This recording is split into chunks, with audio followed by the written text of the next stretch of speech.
a textbook of the origin and history, etc., of the colored people, published in 1841 by James W.C. Pennington. All right, so I'm going to page 96,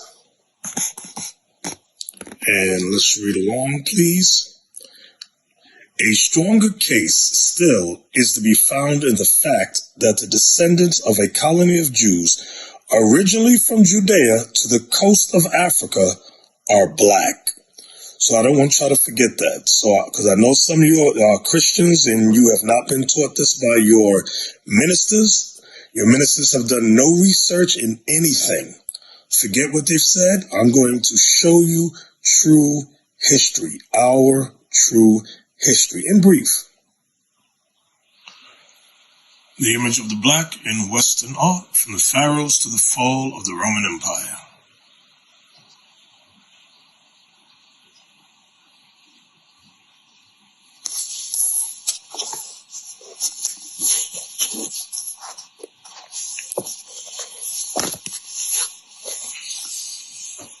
All right, let's look at image 328. Plastic vase or vase, Negro head from Asia Minor. Now, Asia Minor is where the Apostle Paul went to teach the gospel. Asia Minor is where the 7 churches were located. It says 2nd or 3rd century AD. Here it is. Number 328. Look at this vase. A Negro head. Now, why in Asia Minor, where the Greeks were at, do they have black heads as vases? Because the Israelites were there and were colonized. They were brought there as slaves and were colonized there. So when you read about the 7 churches of Asia Minor, like Corinth, Philadelphia, Sardis, places like that, and right across there you had, I said Corinth already, you had Philippi. These were all Israelites that the Apostle Paul was going to.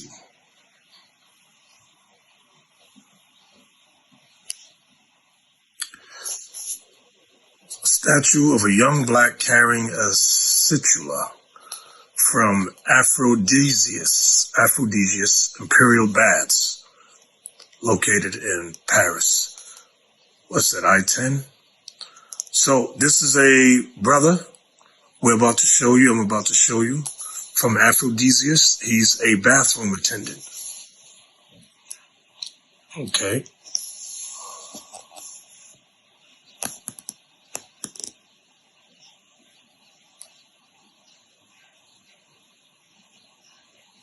Now let's take a look and see what the editors put about this picture.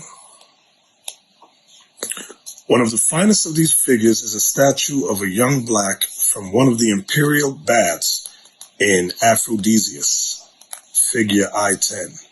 Now, I told you these baths, these were like where men and women got together and orgies and things took place. And they had our people, the Israelites, in these as bathroom attendants. This sculpture, about 1 meter high, shows a young black carrying a situla. His upper right chest is left bare by a tunic that falls over his left shoulder, is gathered by a cord around his waist, and falls in folds that model the curvature of his legs in an extraordinarily sensuous manner, apparently focusing the hell? All right. Whether in allusion to the alleged macrophallic character of black, macrophallic means large penis, character of blacks discussed above or more subtle from eroticism. These figures are often classed as being objective and sympathetic representations. All right.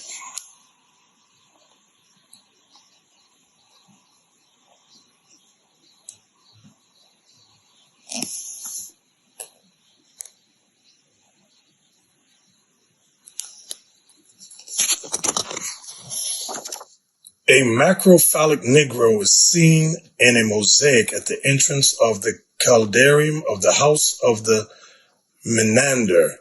He wears a wreath of leaves and carries an ascos in each hand. Picture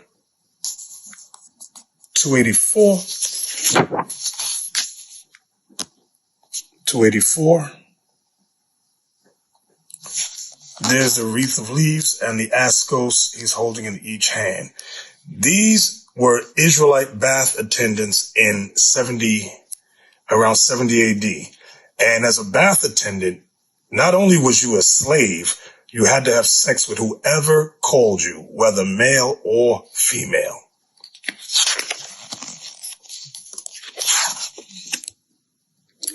All right, we're going to look at picture 347. It says, we may mention the slave of the baths of Timgad, whose natural endowments are superb. Picture 347. Picture 347. Let's pull back. So they had Israelites as their bath attendants, and in these baths, we were slaves to whoever we had to have sex with them and all kind of things. So that's why if you ever notice the Apostle Paul dealt with a lot of immorality questions regarding sexuality. Like he dealt with fornication a lot, letters about fornication, adultery, stuff like that. All stems from this time period, around this time period. The image of the black in Western art, from the pharaohs to the fall of the Roman Empire. Edited by David Byman and Henry Louis Gage Jr. I told you before, David Byman he's a racist piece of turd. And Henry Louis Gage Jr. must be asleep when this guy is putting his notes into the book. Remember last week I showed y'all this coinage. Okay, that's 271. All right. 271, Etruscan coins obverse head of black Mahout. When you look up that word Mahout, it is an elephant rider or servant of an elephant rider. Okay? On the reverse side is an elephant. They never give it a name. And I told y'all last week that this is or was Hannibal. This was Hannibal. And he was well known. He was famous for taking war elephants across the Alps to take Italy during the Punic Wars. All right. And there's a Hebrew character right there. Hebrew letter. Ancient Hebrew letter. So now I'm going to go into another book to show you who this brother is. Who is this brother on this coin? And like I said before, who puts the image of a slave or a servant or an elephant rider on a coin? Huh? Without having done some monumental feat that you became famous for. Let's go into this other book. All right. African presence in early Europe. Editor Ivan van Sertima. All right. I'm going to page 138, where you have the same coins that I showed you before. He has them drawn out. See the Hebrew character there? Okay. As a matter of fact,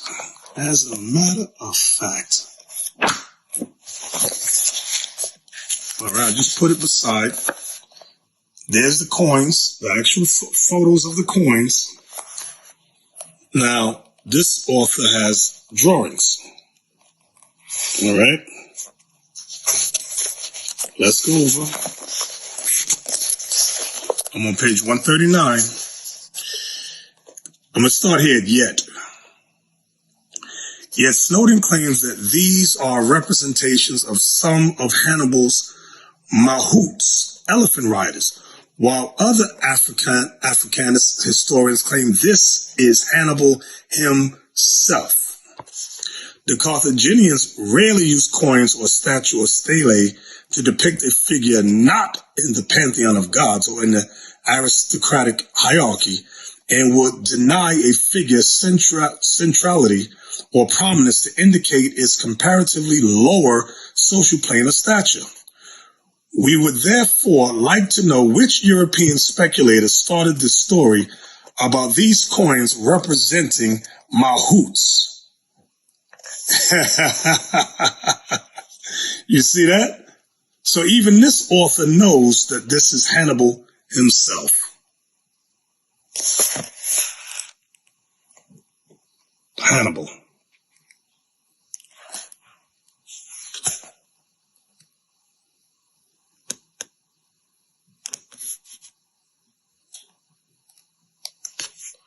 The Christian soldier. Saint Maurice of Aganeum. Today in Western Europe, this African is the principal saint in parts of France, in Switzerland, Italy, Savoy, and Spain. Laurenburg, Krakow, and Coburg have him as their title patron. He is on a coat of arms of these royal houses. Let's jump down here. The highest civilian medal of Italy, called the Sardinian Order of St. Maurice, is named after him. All right, let me just go down here. Maurice, the African Roman general, and all of his 6,000 men were black and Christian. He was ordered to a place called Aganeum, which was in present-day Switzerland. His orders from Roman Emperor Maximian was to put down a rebellion. There was nothing unusual about this assignment, since Europe or Gaul had been a concern of Rome occupational government for 3 centuries. The confusion arose after Maurice arrived. He found the rebels to be Christians who were objecting to Emperor Maximian's persecution of their fellow Christians. Maurice sent a message to the emperor saying he would not fight or kill these Christian rebels.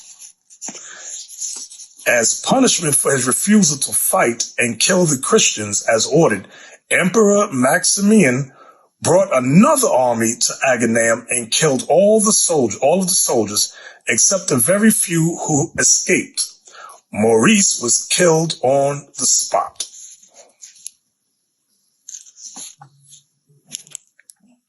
All right, let's go. Start right here. In the 14th and 15th century, so this is the 1300s and the 1400s, Judeberg received a certain number of new monuments. Among them, the Church of St. Nicholas, in which St. Maurice was particularly favored. If we judge by the fragments of the altarpiece, we're going to take a look at this altarpiece, executed around 1425. So this altarpiece we're going to look at was made in 1425 for the former high altar. The statue in polychrome wood shows us an already familiar type of Maurice with woolly hair. Remember, Christ had woolly hair. With woolly hair and thick lips. The painted panels now set up as an enclosure for the choir give us more significant information.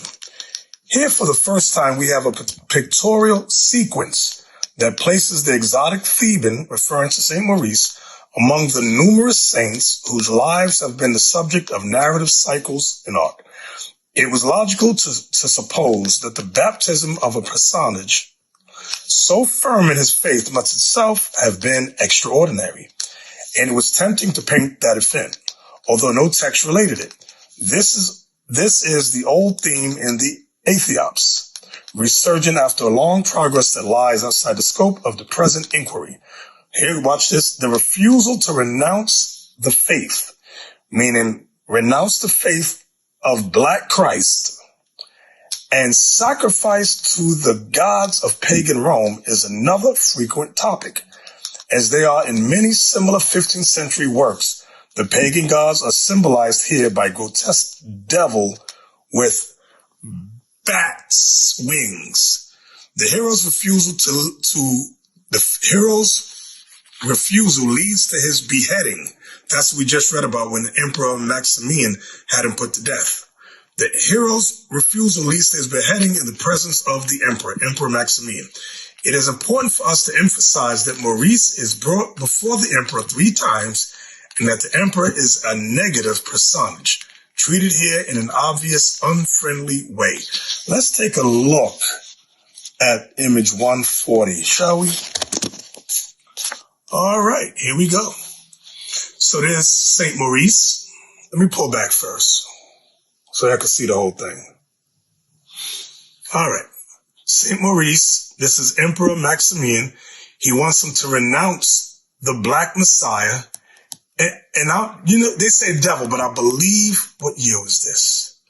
Yeah, okay, this is still the Antichrist time. Antichrist, I'll just word it like that.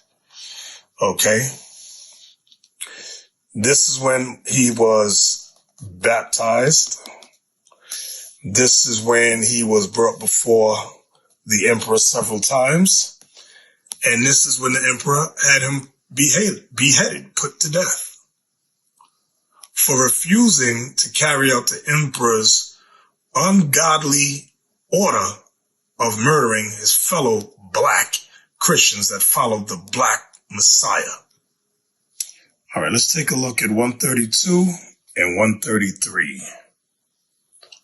Y'all see that? Now, let's see who David Bindman says image 132 and 133 are. 132, St. Maurice. 133, St. Maurice. Everybody's St. Maurice. When you go through this book, David Bindman puts every black person as St. Maurice. So let me see who this guy is. Picture 126. Oh, look, statue of St. Maurice. 114 through 116, statue of St. Maurice. 1240 to 1250. Do y'all see St. Maurice in armor, chainmail on his head, covering his woolly hair? Notice the nose, the thick lips, the very, very dark skin, black. Armor.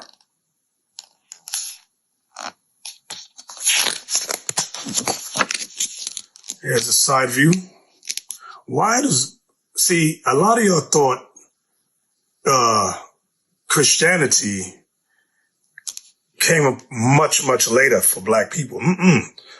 All the prophets were black. All the Christians, the original Christians and Jews, were all black. That's what you're looking at. All right. Picture 146.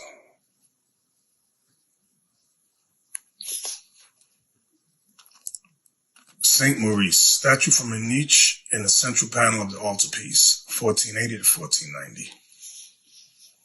Now, what I want y'all to take a look at now, I'm going to go over. Here's an altarpiece. It's in black and white, though. I want y'all to see Caesar Borgia right there. Do y'all see that? Caesar Borgia.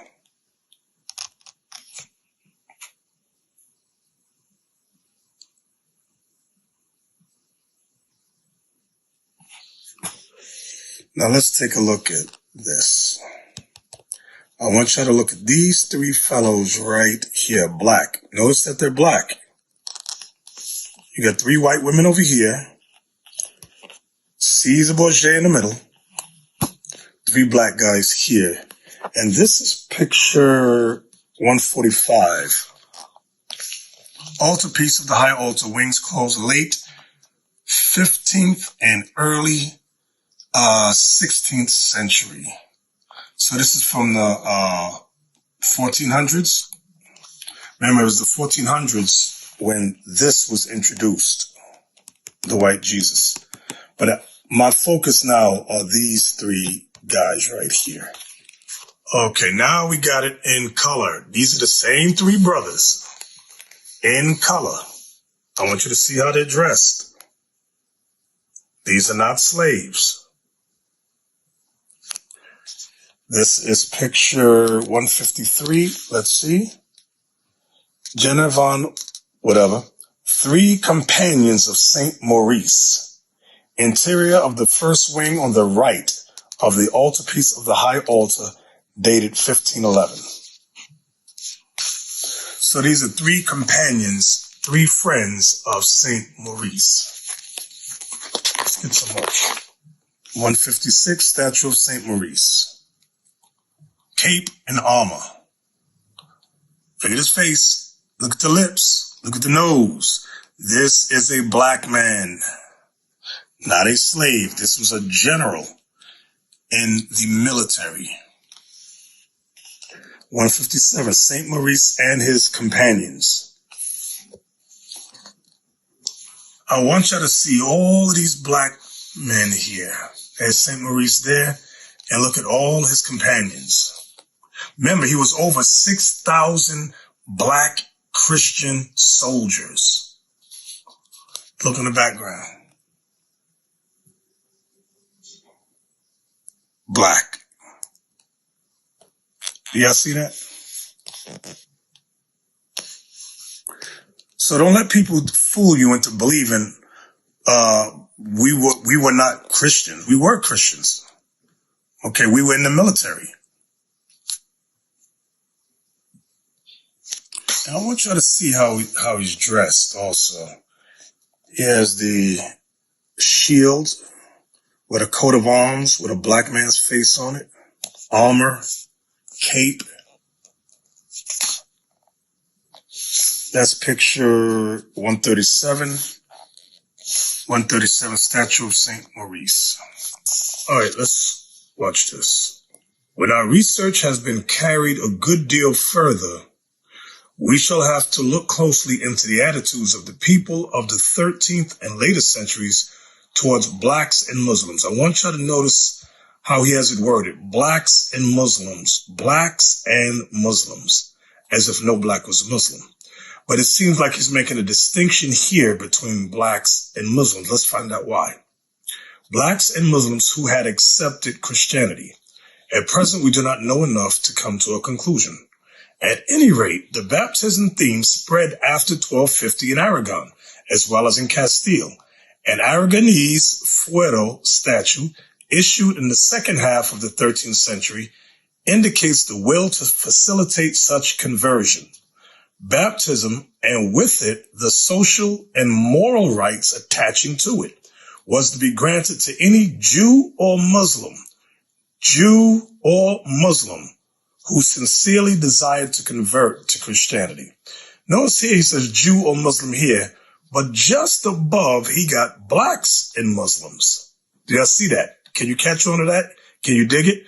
Blacks and Muslims, Jew or Muslim. Letting you know that the Jew is the blacks. Now this whole process is called making us conversos, when they forced us to convert to Christianity. Now let's see what it means by who sincerely desired to convert to Christianity. Ain't nobody got time for that. Let's go. What? This is 52, image 52.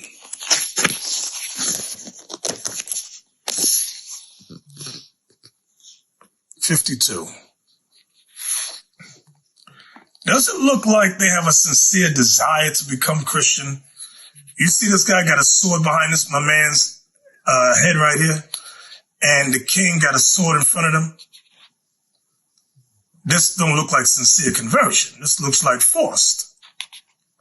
That's where they got the term converso. You can look it up. Then they baptized us. We became the type of Christian they wanted us to be, the kind that did not keep any commandment, the immoral kind, the kind of today. The most astonishing of these pictured strips from here has a very different bearing. It gives us a new example of the black slave, christened servitor in the text. This is the illustration of Cantigo, 186 in 6 scenes. We give here a translation of the legends that appear under each of the scenes. This is what the picture I'm about to show you is about. How a lady was asleep and her mother-in-law sent one of her Moors, one of her blacks, to dally with her. Y'all can look that word dally up. It deals with sex. Sleep around with her. How the old mother showed her son how his wife was bedded. How they went to call upon the justice and surprised the two of them sleeping.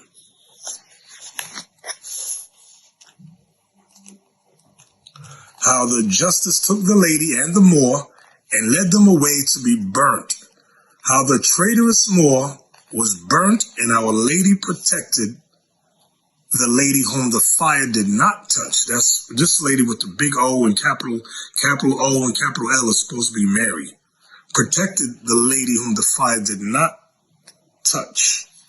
How the lady told of her mother-in-law's deception, and all were loud in their praise of Our Lady. Let's look at this scene.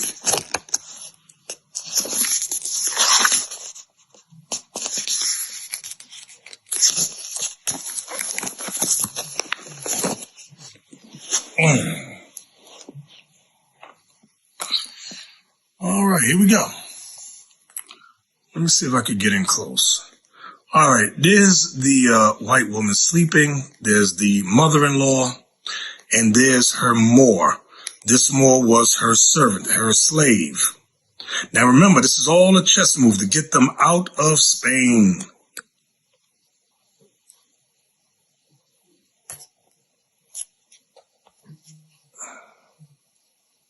All right, so here we are. You have the lady sleeping. The mother-in-law calls her servant. There's more here.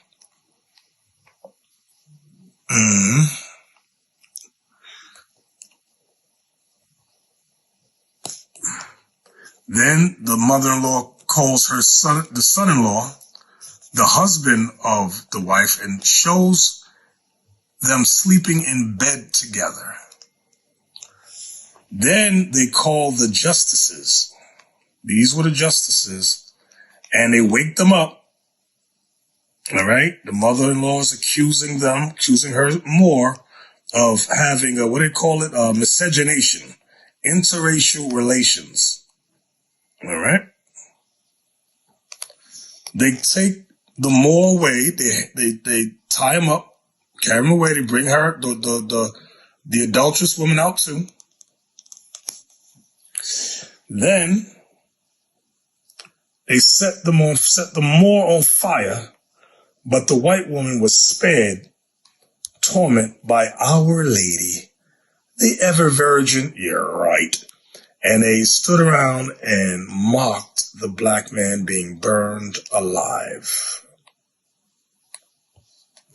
Then the woman is set free. Mary's there with little baby Caesar Borgia. You can't make this stuff up. But all of this was chess moves to getting the Moors out. And as you know, in 1492, under Nicholas V, they set up the papal bull where they had us go into the transatlantic slave trade. And this is no different than what you see being done in the 60s when they burnt us alive.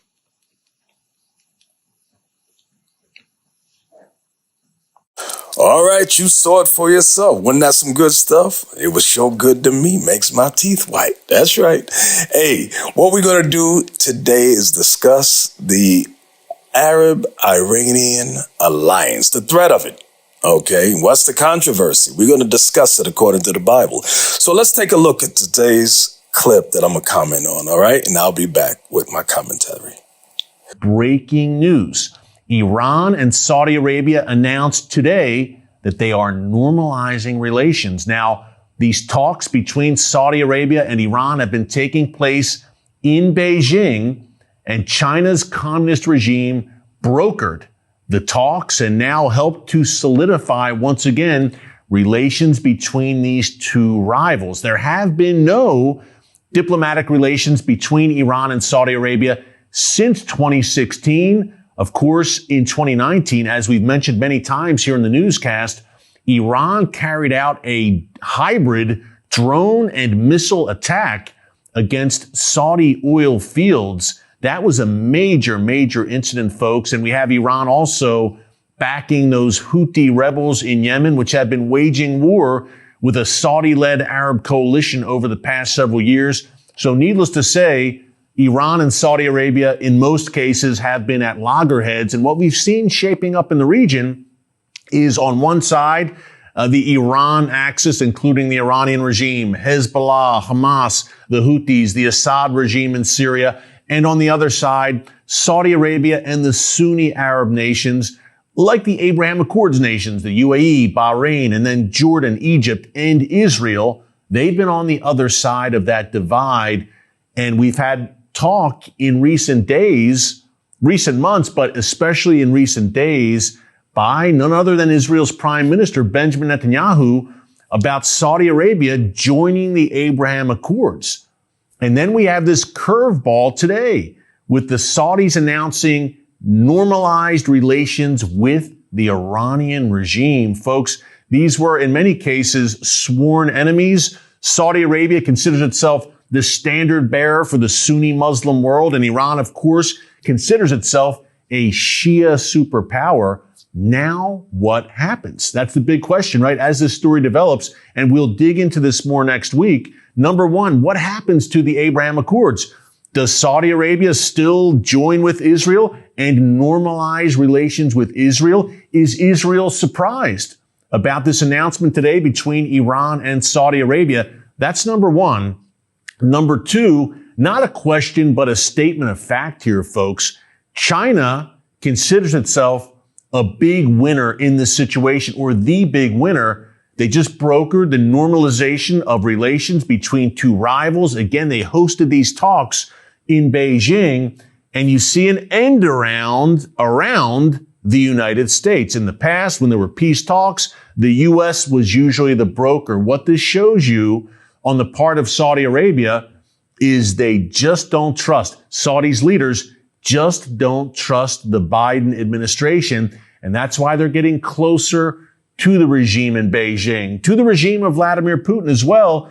And that's why they're saying, perhaps this is a good time to make peace with the Iranian regime. America is weakened under its current leadership. There's a vacuum in the Middle East, and we're kind of out on an island here. We're threatened by this Iranian axis. Perhaps we should try to patch things up with the Iranian regime. So I think an overriding theme here, folks, is it shows the weakness in Washington, D.C. right now, and how the Biden administration just is not a trusted broker in the region, in the Middle East. So a lot developing here that we will keep an eye on. I will eagerly look forward to Israel's response to this development, because again, not only in recent weeks and months, but just in recent days, Benjamin Netanyahu has talked very openly and excitedly about normalizing relations with Saudi Arabia, about the Saudis joining the Abraham Accords. And now we have the Saudis normalizing relations instead with Israel's greatest enemy, the Iranian regime. So folks, a lot to unpack there.5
天来，沙伊双方经过坦诚深入的沟通，就改善双方关系取得了重大成果。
طيب، هذا تحول جيد. طيب، نحن ليش بنكون سعداء؟ لأن نحن عنا ثقة أنه هذا ما بيكون حساب شعوب المنطقة. أكيد هذا بيكون لمصلحة شعوب المنطقة.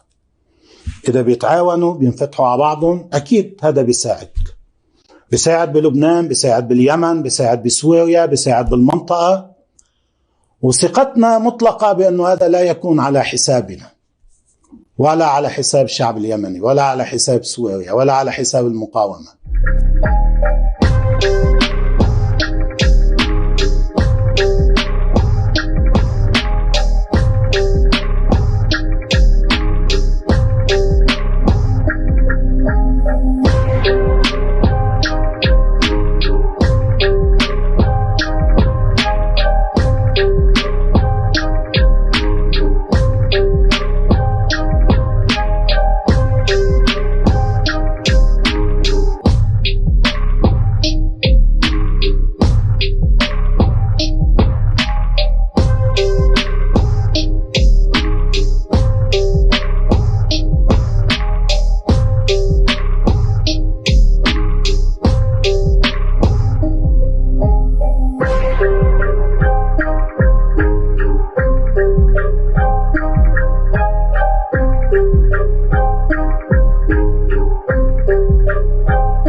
در نهایت به این تصمیم رسیدیم که فصل جدیدی بعد از 7 سال قطعی روابط ما بین ایران و جمهوری اسلامی ایران و عربستان سعودی با رعایت مصالح دو کشور، امنیت منطقه و خیرخواهی برای منطقه و جلوگیری از دخالت‌های بیجای نیروهای فرامنطقی بلحاظ و همچنین شیطنت‌های مداوم رژیم صهیونیستی در منطقه با هم داشته باشیم.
Look, we welcome any efforts to help end the war in Yemen and de-escalate tensions in the Middle East region. That is one of the reasons why the president, you saw him travel over the summer to have those conversations.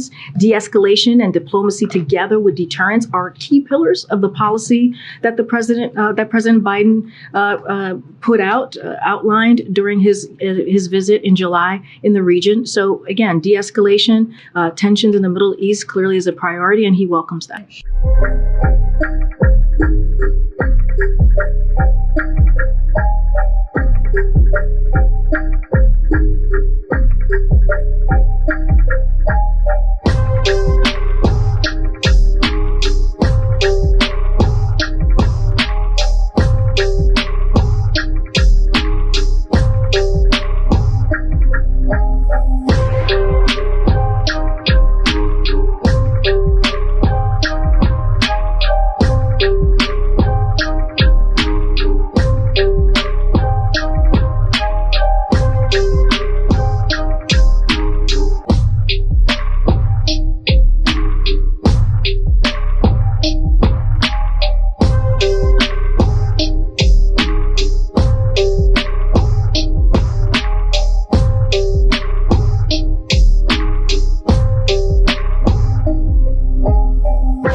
All right, you saw it for yourself, brothers and sisters. Now let's take a look and see what the Word of God has to say about the Arab-Iranian alliance. And what's so threatening about that? All right.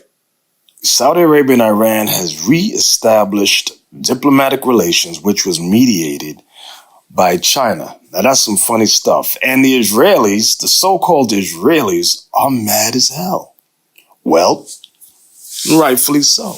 You know, Iran has threatened to wipe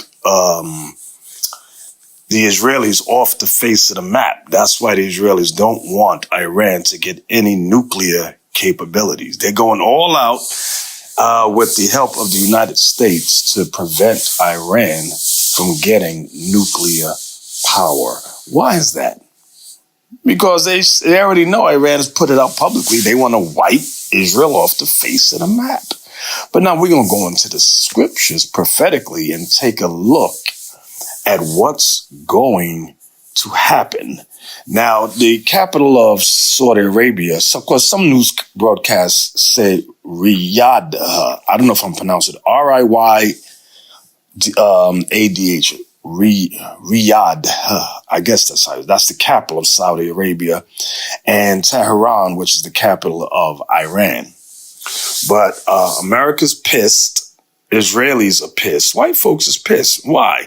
Because many of their scholars, many of their top witches know what is going to happen. I want to open up with Isaiah 46 and verse 8. It reads, "Remember this and show yourselves men. Bring it again to mind, O ye transgressors." Now that verse 8 is referring to us Israelites. Remember this and show yourselves men. Now, why is it saying that? Because in these last days, many of our men are not men.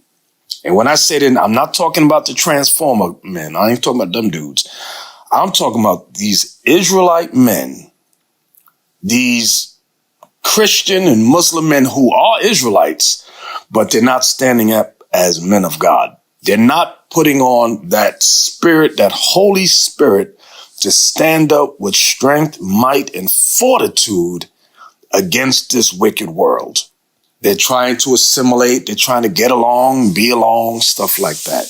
So the Most High says, show yourselves men. I heard Israelites talking about, we're going to be raptured out of here before destruction, before chaos, or before the new world order is underway. No, brother, you're not going to be what's the word? I just said it. Raptured out of here. COVID-19 was a part of this great reset, a part of the new world order. That's what they call the great reset. Okay. You're still here, just as I'm still here. The deliverance, or the rapture, as you call it, will not occur until Armageddon, when all the nations fight one against another and Christ intervenes. That's when our people who's still alive at that time will be delivered. Every man, every woman of Israel, the true Israelites that believe and keep the commandments of the faith of Christ. I hope y'all understand that. You got some misleading, dumb Israelites out there. Okay. Now, verse 9, Isaiah 46, verse 9. Remember the former things of old. Remember what happened during the time of Egypt. Remember what happened. Okay, that's what the Lord is telling us. Remember the sins of our ancestors and what occurred.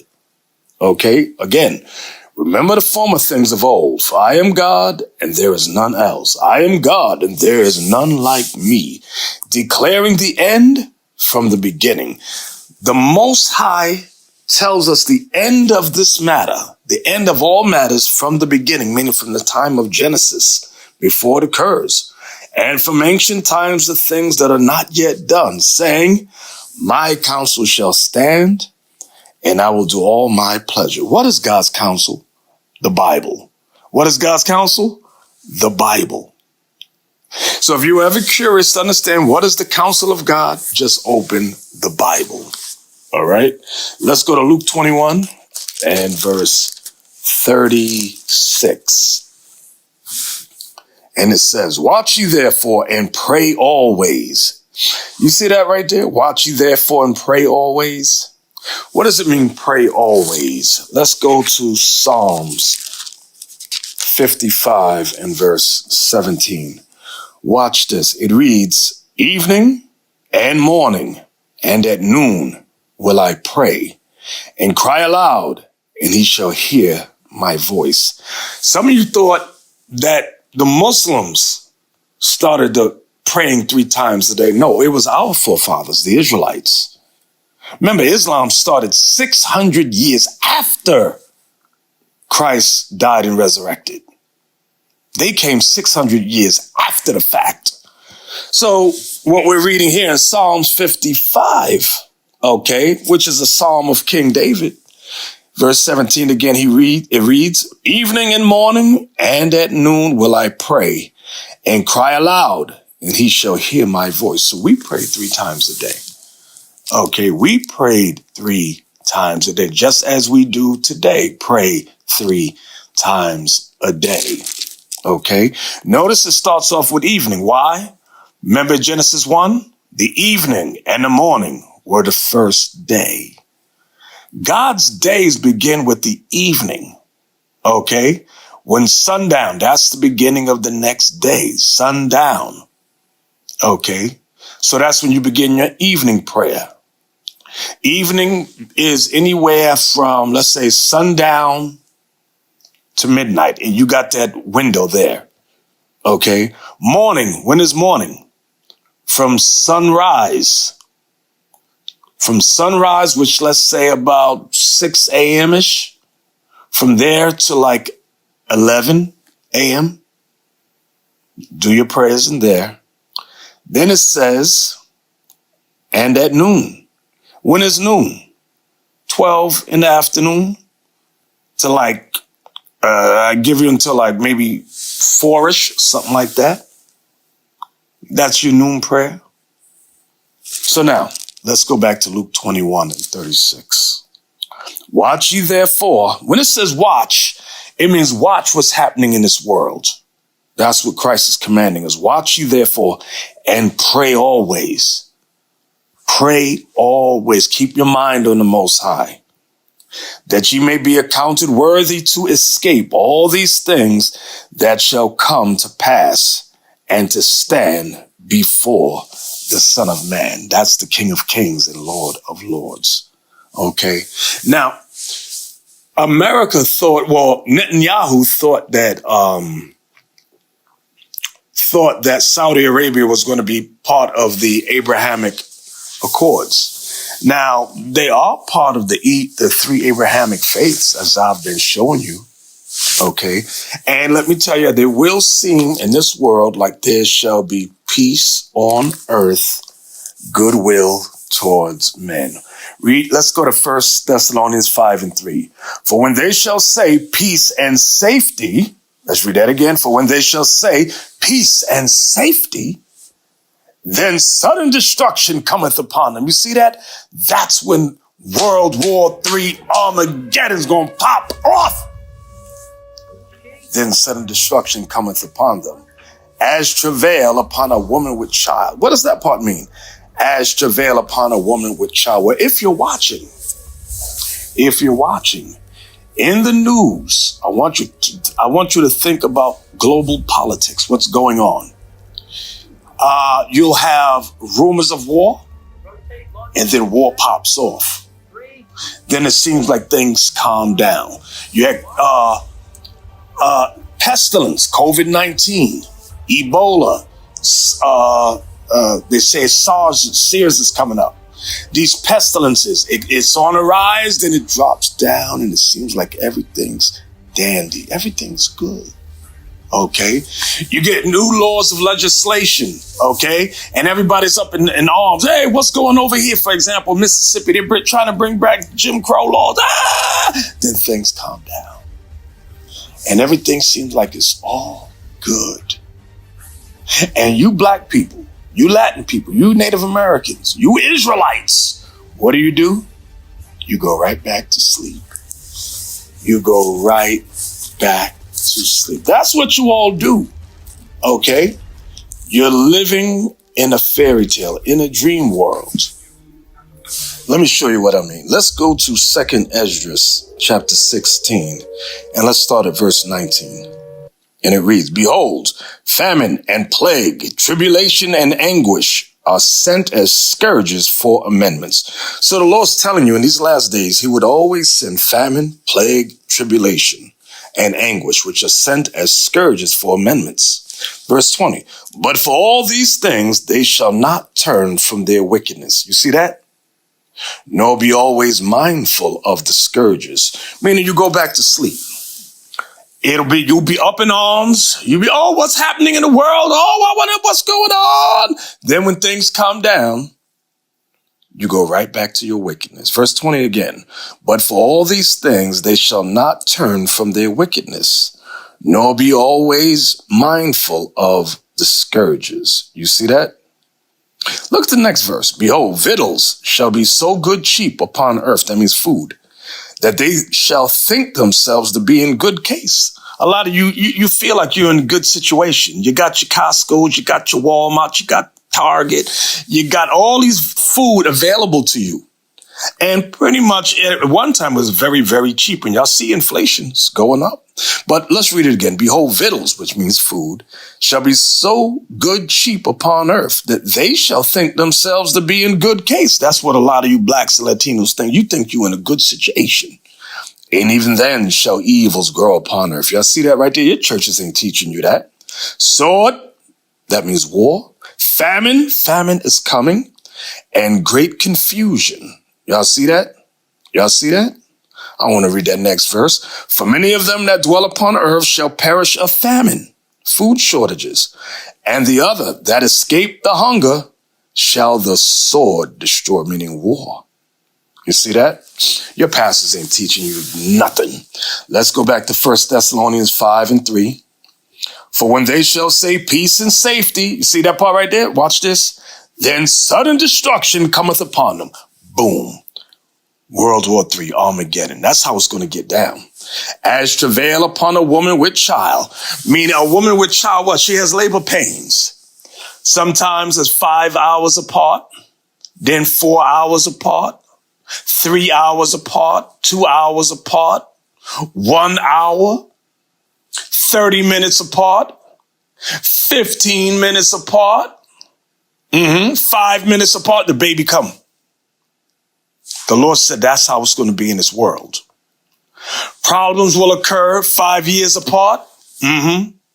Or let's say 5 months apart. Then 4 months apart. Things calm down. Then something happens in the 3rd month. Then it calms down. Second month apart. 1 month. Then, 30 weeks? 30 weeks apart. 20 weeks apart, 10 weeks apart, 5 weeks apart, 2 weeks apart, 1 week, 5 days, 3 days, 1 day. Boom! Things happen. Wow. That's how it's that's how it is in this world. That's what it means. As travail upon a woman with child, and they shall not escape. Y'all see that? I hope y'all see that. Now let's go to 2 Ezra 15. Let's go there. Let's go. I want to head back there. Y'all bear with me. 2 Ezra chapter 15 and verse 24. Watch this. It reads, woe unto them that sin. What does sin mean? Breaking God's commandments. And keep not my commandments, saith the Lord. I will not spare them. Go your way, ye children from the power. Defile not my sanctuary, meaning God's gatherings. Don't defile it. Go. You don't believe, you don't want to keep the commandments? Just get the hell away from us. Stay where you at. It reads on, verse 26. For the Lord knoweth all them that sin against him, and therefore delivereth he them unto death and destruction. Verse 27. For now are the plagues come upon the whole earth, and ye shall remain in them. For God shall not deliver you, because ye have sinned against him. Verse 28. Behold, a horrible vision, and the appearance thereof from the east. That's on the other side of the world. Verse 29. Where the nations of the dragons of Arabia, that's the Arabs, shall come out with many chariots, meaning tanks, jets, planes, And the multitude of them shall be carried as the wind upon earth, that all they which hear them may fear and tremble. War is coming, brothers. War is coming, sisters. Verse 30. Also the Carmanians. Now this word Carmanian, when you look it up, it's Iran. That's an ancient name for Iran. Let's read it again. Also the Carmanians. So we're reading about the Arabs and the Iranians. Also the Carmanians, raging in wrath, shall go forth as the wild boars of the wood. And with great power shall they come and join battle with them, and shall waste a portion of the land of the Assyrians. What's the land of the Assyrians? Well, if you remember historically, when Assyria began to conquer nations, they took the northern part of Israel. That's right. They took over the northern part of the land of Israel, took it over. Okay. And they put transplants in there. You can read about that in the book of Kings. Okay. So let's read that again. And shall waste a portion of the land of the Assyrians. So that's talking about modern day Israel, with those counterfeit Jewish people living there. That's what it's saying. And shall waste a portion of the land of the Assyrians. That's what it's talking about prophetically. And then shall the dragons have the upper hand. That's when the Arabs shall have the upper hand. The Palestinians, the Saudi Arabians, remembering their nature. Remember their nature is that they would be as wild men. And if they shall turn themselves, conspiring together in great power to persecute them. Conspiring together with who? The Palestinians, which are Arabs, shall conspire together with the Arabians and the Carmanians, which is Iran, against the Assyrians, which is against the Israelis. That's what it's talking about. Verse 32. Then these shall be troubled and keep silence through their power and shall flee. That's right. You're going to flee. These Israelis shall flee. That's what it's saying. And from the land of the Assyrians shall the enemy besiege them and consume some of them. And in their host shall be fear and dread and strife among their kings. There's going to be war, brothers. It's going to be war, sisters. On the other side, y'all better watch. Keep your spiritual eyes open. Verse 34. Behold, clouds from the east. When it says clouds from the east, that's jets and planes. And from the north is Europe. Unto the south, that's Egypt, parts of Africa. And they are very horrible to look upon, full of wrath and storm. They shall smite one upon another, and they shall smite down a great multitude of stars. When it says smite down a multitude of stars, that's their jets, that's their satellites, that's their missiles. Upon the earth, even their own star. And blood shall be from the sword unto the belly, and dung of men, that's doo-doo, shit, and dung of men unto the camel's hoe. And there shall be great fearfulness and trembling upon earth. And they that see the wrath shall be afraid, and trembling shall come upon them.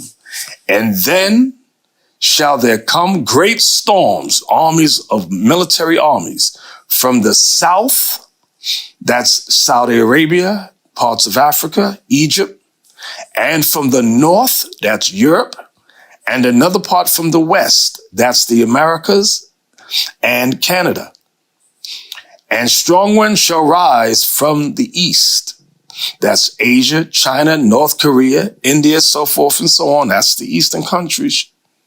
And strong winds shall arise from the east and shall open it. And the cloud shall be raised. This is about their missiles. Up in wrath, and the star stirred to cause fear toward the east, and west wind shall be destroyed. That's right.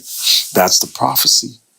The great and mighty clouds shall be lifted up, full of wrath, and the star that they may make all the earth afraid. See, this goes what Europe is going to do when that star goes to their ICBM missiles. and them that dwell therein, and they shall pour out over every high and eminent place and horrible star. That's that ICBM nuclear missile. Fire and hail and flying swords. You see that flying swords? That's missiles. And many waters, that all fields may be full, and all rivers with the abundance of great waters. And they shall break down the cities and walls, mountains and hills, trees of the wood and grass of the meadows and their corn. What is this? Destruction, brothers. Destruction is coming, sisters. And they shall go steadfastly unto Babylon, that's America, and make her afraid. Y'all see that? I hope y'all see that. They shall come to her and besiege her. The star and all wrath shall they pour out upon her. They're going to make war on America. Then shall the dust and smoke go up unto the heaven, and all they that be about her shall bewail her, like it says in Revelation 18. And they that remain under her shall do service unto them that have put her in fear, prisoners of war. I hope y'all see that, brothers. I hope y'all see that, sisters. Y'all better wake up. You had many brothers and sisters that left this truth. Shame on them. Y'all stay out. Learn online. We can't help you. You are the 5 foolish virgins. That's who you are. That's who you be. Let's go to 1 Peter's. I'm sorry, not Peter. I want to go to Revelation 17 and verse 16. And the 10 horns is the European Union. All right. And the 10 horns which thou sawest upon the beast, okay, these shall hate the whore. The whore there is the United States of America. Yep, look at the Statue of Liberty. She's the great whore. And shall make her desolate and naked, and shall eat her flesh and burn her with fire. That's destruction. For God hath put in their hearts to fulfill his will and to agree and give their kingdom unto the beast. Okay, that's the white man. Until the words of God shall be fulfilled, meaning prophesied. Okay, until the words of God should be fulfilled, until the prophets finish prophesying. That's what it's in verse 18. And the woman which thou sawest is that great city. That great city is the United States of America. This is a metaphor, which reigneth over the kings of the earth. So in case you didn't know who this great whore, this city that reigns over all the kings of the earth is America. Okay. No, it's not the Vatican. It's America. Now, the Vatican may work with America, but America is the world's superpower. Understand that. Now, to explain about her flesh and being burned with fire and all that, chapter 18, John goes into a little more detail. I'm going to read Revelation 18. I'll start at 4. And I heard another voice from heaven saying, come out of her. You know what I got to do? I'm sorry. I got to start at 2. And he cried mightily with a strong voice, saying, Babylon the Great is fallen. That's continuing from chapter 17 about the great whore, that great city being burned with fire. Let's read it again, verse 2. And he cried mightily with a strong voice, saying, Babylon the Great is fallen, and has become the habitation of devils, and the hold of every foul spirit, and the cage of every unclean and hateful bird. For all nations have drunk of the wine of the wrath of her fornication. I mean, all nations did business with America. Okay. And the kings of the earth have committed fornication with her. That's what I was just saying. And the merchants of the earth, their corporations, are waxed rich through the abundance of her delicacies, through the abundance of America's business practices. Verse 4. And I heard another voice from heaven saying, Come out of her, my people, that you be not partakers of her sins. So God's people, a remnant of God's people would be in Babylon the Great. That proves that's not Rome. That's not Vatican City. The Israelites are not in Vatican City enslaved. That's us here, mentally and spiritually enslaved. Come out of her, my people, that you be not partakers of her sins, and that you receive not of her plagues. The sins here in Babylon is there false holidays like Christmas, Mother's Day, New Year's Eve, 4th of July, Independence Day, Memorial Day. so forth and so on. Valentine's Day, let's read that part again. Come out of her, my people, that you be not partakers of her sins, and that you receive not of her plagues. For her sins have reached unto heaven, and God has remembered her iniquities. What does it mean her sins have reached unto heaven? That's twofold meaning. Meaning, number one, her sins have reached their pinnacle. Number two, her sins have gone into heaven. That's what SpaceX Force is about. That's what landing on the moon was about. Her sins have reached unto heaven. Okay, that's what it means. Verse 5, for her sins have reached unto heaven, and God hath remembered her iniquities. Reward her even as she rewarded you, and double unto her, double according to her works. In the cup which she hath filled, fill to her double. Meaning what America has done to the Israelites, God shall do to them double. How much she hath glorified herself and lived deliciously, so much torment and sorrow give her.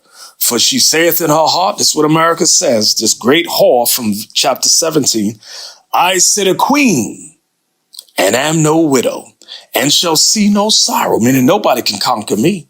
Therefore shall her plagues come in one day, death and mourning and famine, and she shall be utterly burned with fire. See, that goes from chapter 17.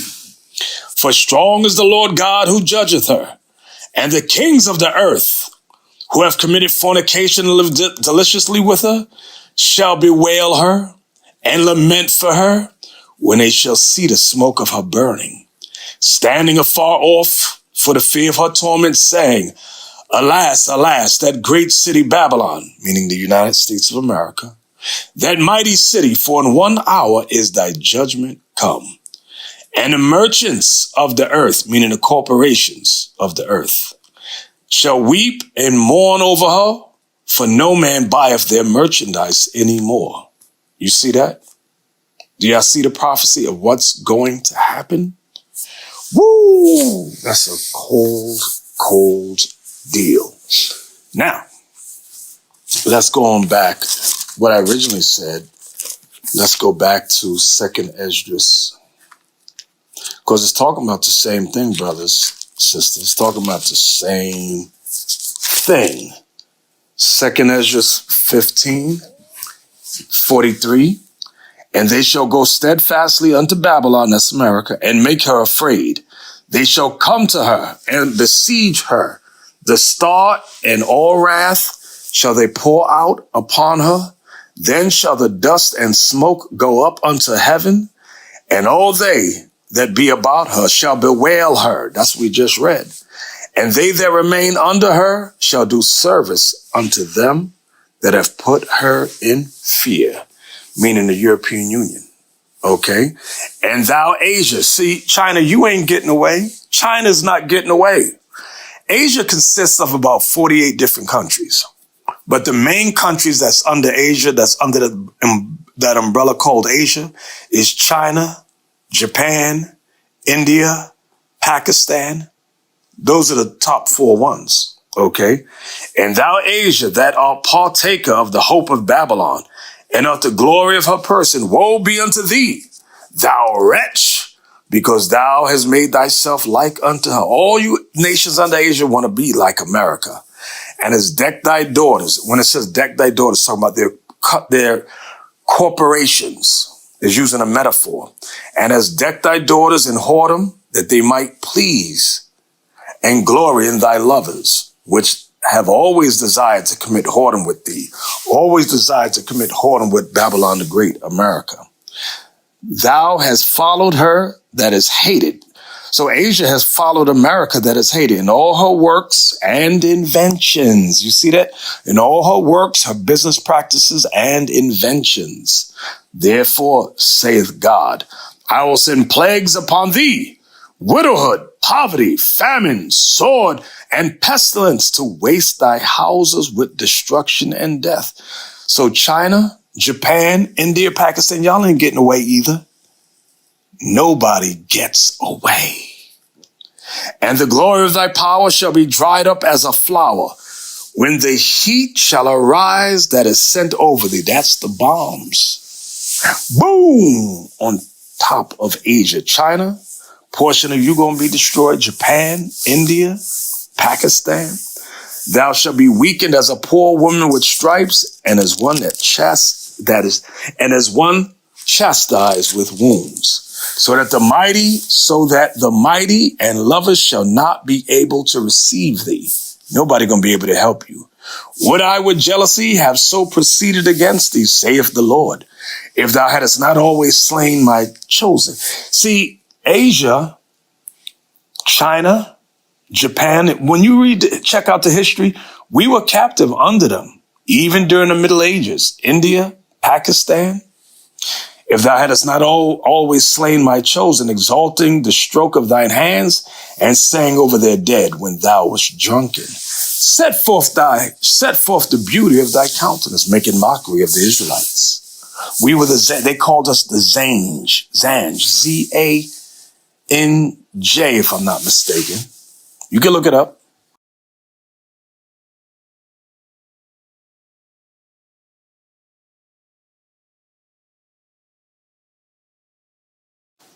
Okay.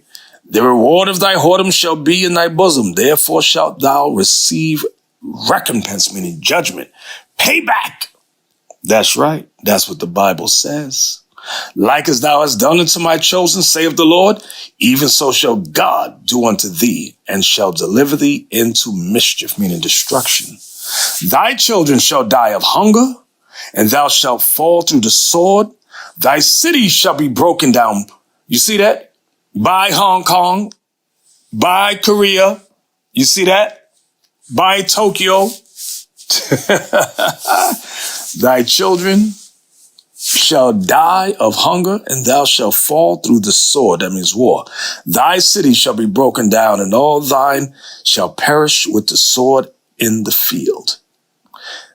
They that be in the mountain shall die of hunger. Because you got Asia, China, Japan, Pakistan, India. They got underground bunkers in the mountains. They that be in the mountain shall die of hunger, and eat their own flesh, and drink their own blood, for very hunger of bread and thirst of famine. Thou as unhappy, shall come through the sea and receive plagues again. That's the military, the navy. And in the passage, they shall rush on the idle city, and shall destroy some portion of thy land, and consume part of thy glory. Watch this. And shall return to Babylon that was destroyed. So America's military is going to come through the sea, thinking that America's still around, but it's telling you America shall be, it says, and shall return to Babylon that was destroyed. You see that? America's prophesied to be destroyed. That's what Revelation 17 said that we just read. Revelation 18 says that we just read.